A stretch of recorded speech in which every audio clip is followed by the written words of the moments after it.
अस्सलाम वालेकुम my YouTube family, कैसे हैं आप सब। मैं उम्मीद करती हूँ मेरी प्यारी बहनें बिल्कुल ठीक होंगी, खैर खैरियत से होंगी। हम भी अल्हम्दुलिल्लाह अल्लाह के फजलो करम से बिल्कुल ठीक ठाक हैं। तो जी ये देखिए कितना अच्छा मौसम हो गया है। मैं जितनी देर घर पे थी यानी कि अपने घर पे थी तो मौसम बड़ा गर्म था, बहुत शदीद बुरी गर्मी थी। मतलब अगर दरमियान में कभी बारिश हो जाती थी तो इतना फिर भी बुरा हाल होता था। मतलब बारिश हो रही होती थी और इतनी गर्मी लग रही होती थी। लेकिन यहाँ पे हम आए और नेक्स्ट डे ही यहाँ पे बारिश हुई थी, बहुत ज़बरदस्त बारिश हुई थी। इतना अल्लाह ताला का उस वक्त हमने शुक्र अदा किया। अभी हम लोग जा रहे थे जी पार्क, क्योंकि मेरी बेटी ने ना जब हम लोग आ रहे थे ना अम्मी की तरफ, तो यहाँ पे देखा था कि जी पार्क है, झूले वगैरह देखे, स्विंग्स देखी काफ़ी सारी। तो उसका ना बहुत ज़्यादा दिल था, उस दिन से वो ज़िद किए जा रही थी कि बस मम्मा मुझे जाना है, मुझे पार्क जाना है। पार्क का नाम भी उसको पता था, तो उसका यही था सीन। तो इस वजह से फिर खैर फाइनली मैंने कुछ दिन बाद सोचा कि चलो इसको ले जाते हैं। तो अम्मी भी थी, मेरी अम्मी का भी जी चाह रहा था कि मैं भी जाऊं बच्चों के साथ आउटिंग पे। तो हम लोग ना फिर अपनी अम्मी को ले गए थे। उनकी तबीयत ख़राब हो जाती है, लेकिन हमने कहा चलो कोई बात नहीं भाई, कभी कभी बाहर निकले तो कुछ भी नहीं होता। इसलिए फिर हमने उन्हें भी साथ लिया, उन्हें साथ लेके निकल गए। और अभी जब मैं क्लिप्स अपने सारे एडिट कर रही थी ना, तो मैं देख रही थी, मैं बहुत ज़्यादा कोशिश कर रही थी कि मेरी अम्मी की शक्ल ना आए, मेरी नीस की शक्ल ना आए, मेरी बेटी की शक्ल ना आए। तो इसमें काफ़ी हद तक मैं कामयाब भी हो गई थी। अभी मैंने काफ़ी सारे क्लिप्स, काफ़ी दिन बाद मैंने व्लॉग अपलोड कर रही हूँ, वॉइस ओवर कर रही हूँ। इसके बाद अपलोड भी इंशाल्लाह इंशाल्लाह आज ही करूँगी, जिस दिन मैं वॉइस ओवर कर रही हूँ। उसकी रीज़न ये थी कि मैंने क्लिप सारे बनाए हुए थे, बट ये था कि मेरी जो अम्मी की तरफ मेरी भांजी भी होती है और साथ मेरी बेटी, तो जब बच्चे इकट्ठे हो जाते हैं फिर उन्हें ना संभालना बड़ा मुश्किल होता है, हैंडल करना। तो मैं जिस भी रूम में जा रही होती थी तो वहाँ पे वो दोनों मौजूद होती थी कि हमने भी साथ ही जाना है, मतलब हमने साथ बैठना वॉइस ओवर के। और अभी भी मैंने बड़ी मुश्किल से पहले ना मैंने सोचा कि मैं चोरी छुपे ना किसी जगह बैठ के वॉइस ओवर करती हूँ। लेकिन अभी भी ये दोनों मेरे पास बैठी हैं, एक राइट साइड पे है, एक लेफ़्ट पे है, और वो स्क्रीन भी देखे जा रही है। और साथ में ऐसा होता है वॉइस ओवर में इंटरप्शन होती है, कैसे कि उनका बस ये होता है कि हम कोई ना कोई बात करें, उस दौरान फिर क्या होता है कि वॉइस ओवर में प्रॉब्लम हो जाता है। और फिर मुझे वॉइस ओवर रोक के पहले उनको संभालना पड़ता है, हैंडल करना होता है, और उसके बाद फिर मैं वॉइस ओवर दोबारा करती हूँ। इसलिए फिर मेरा व्लॉग बहुत लेट आया। इसके पीछे यही रीज़न थी, इन बच्चों की रीज़न थी कि वॉइस ओवर करना इंतहाई मुश्किल था। और आप जी देखें, मौसम इतना हसीन ज़बरदस्त मौसम है कि बस इसमें ना दिल का मौसम भी अच्छा हो जाता है।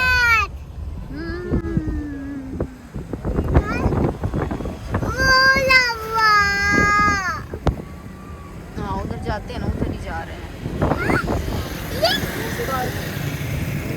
वो वाला जो झूला देख रही है ना, वो जब हम फनलैंड गए थे ना लाहौर में, हाय अल्लाह वो इतना तेज,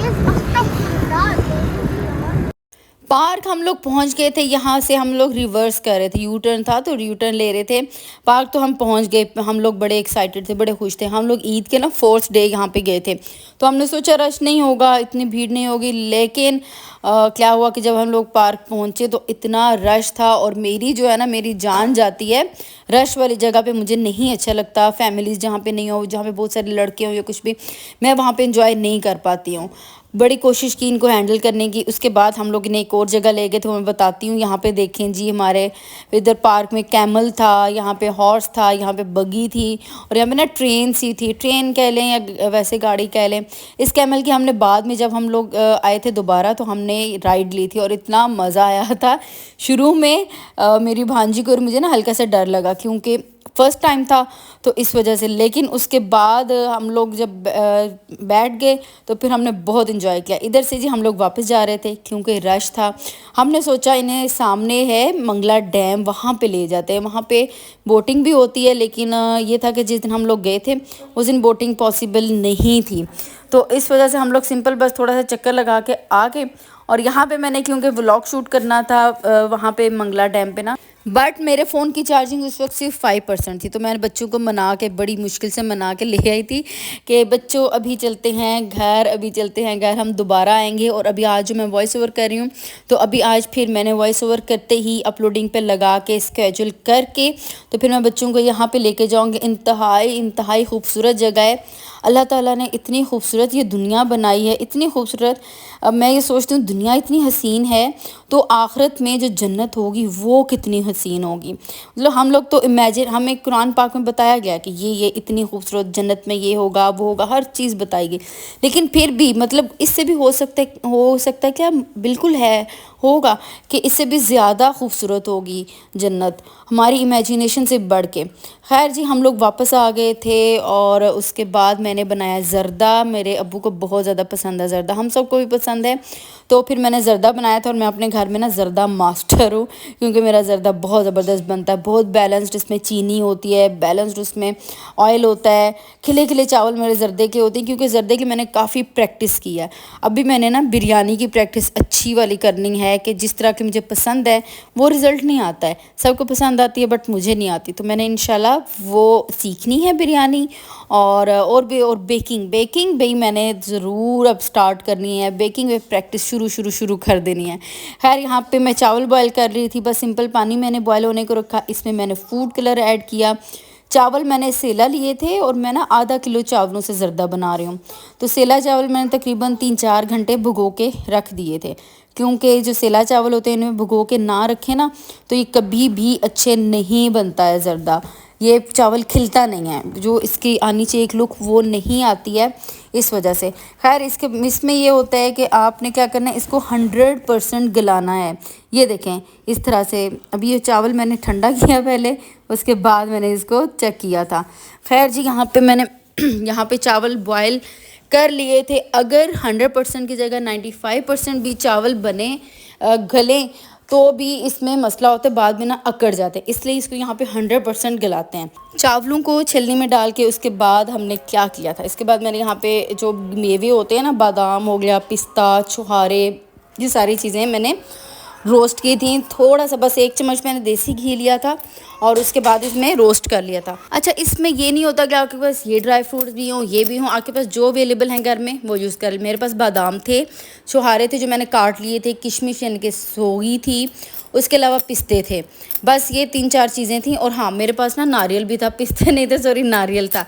ये काट के मैंने अच्छी तरह से इसको ड्राई रोस्ट कर, जो हल्की आंच पे करना है, वरना क्या होता है ये सारे जो मेवे हैं ना ये जल भुन जाएंगे। बस इसको कुछ सेकंड्स के लिए करना होता है, ज़्यादा देर के लिए आपने इनको नहीं पकाना है। बस ये इसके बाद हमने क्या किया था, मैंने एक देगची ले ली, फाइनल जो होता है ना स्टेप वो किया था। इसमें मैंने 1/2 कप घी डाल लिया था। अच्छा, हम देग वगैरह लेके आते हैं या बाज़ार से बनाते हैं तो जो एक ऑथेंटिक वे है उसमें यह है कि घी यूज़ होता है, ऑयल नहीं यूज़ होता। लेकिन घरों में ज़रूरी नहीं होता कि घी हर टाइम मौजूद हो, तो ऑयल भी बहुत से लोग यूज़ कर लेते हैं।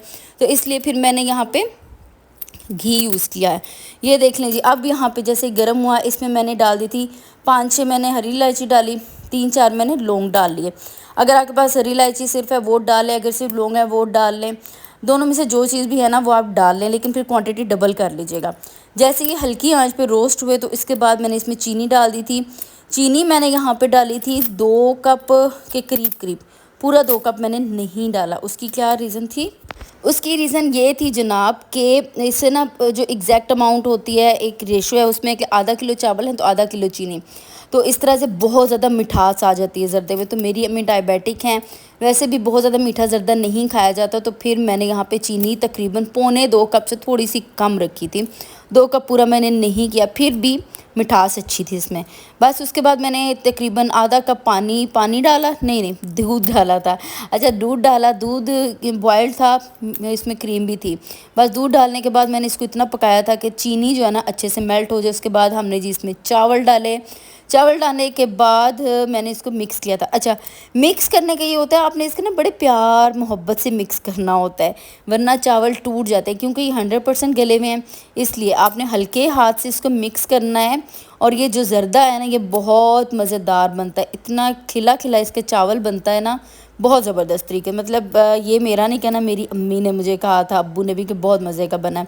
बस अच्छी तरह से मैंने इसको मिक्स किया इस तरह से कि चीनी जो सारे चावलों में मिक्स हो जाए। उसके बाद मैंने इसके ऊपर शर्फियाँ डाली, टूटी फ्रूटी भी जिन्हें कहते हैं, जो मैंने ड्राई रोस्ट नहीं, जो मैंने घी में रोस्ट किए हुए थे ड्राई फ्रूट्स, वो मैंने आधे से ज़्यादा डाले, कुछ मैंने बचा लिए थे क्योंकि मैंने जब इसको सर्व करना उसके ऊपर उनको डालना है ताकि खूबसूरत खूबसूरत सी सर्विंग हो।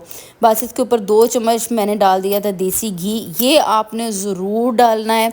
देसी घी डालने से ना बड़ा ज़बरदस्त ज़र्दा बनता है। क्या होता है कि उसका टेस्ट भी बड़ा मज़े का होता है और साथ ही साथ जो है ना बड़े शाइनी से बनते हैं, खूबसूरत लुक होती है। और ये देखें जी 10 से 15 मिनट आपने दम देना है और उसके बाद ये देखें मज़ेदार सा हमारा ज़र्दा रेडी हो गया है। ये देखते ही ना मुंह में पानी आ जाता है जिन लोगों को ज़र्दा पसंद है।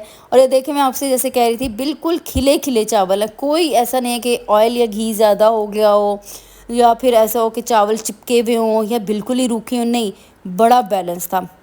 खैर इसके बाद फिर मैं अब्बू के पास लेके गई थी और अब्बू से कहा था अब्बू आप बताएंगे कैसा है।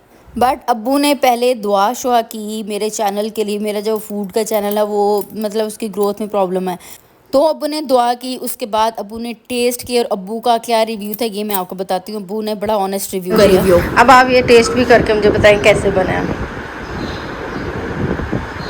माशाल्लाह बड़ा ज़बरदस्त टेस्ट है, मशरूम से और ज़्यादा टेस्ट होगा। तो बस ये था मेरे अब्बू का रिव्यू और ये ज़र्दा मैं नहीं कह रही हूँ, बाकी बहुत मज़े का था। तो ये था मेरा आज का व्लॉग। आप सबको मेरा व्लॉग पसंद आया हो तो जल्दी से सब्सक्राइब कर देना है आपने, लाइक और शेयर मेरी बहनों ने ज़रूर करना है। अल्लाह ताला आपको खुश रखे, आबाद रखे, शाद रखे, हमें रखी दुआओं में याद रखिएगा। अल्लाह हाफिज़।